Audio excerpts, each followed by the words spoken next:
Line to Emerson, first to Joseph.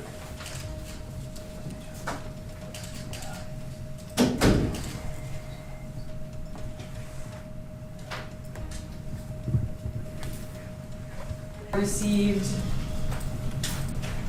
the motion for preliminary felony determination and the supporting affidavit submitted by the district attorney's office. My understanding, Your Honor, is that there is not at this time. All right. We will reserve that at the preventative detention hearing if we have one. All right.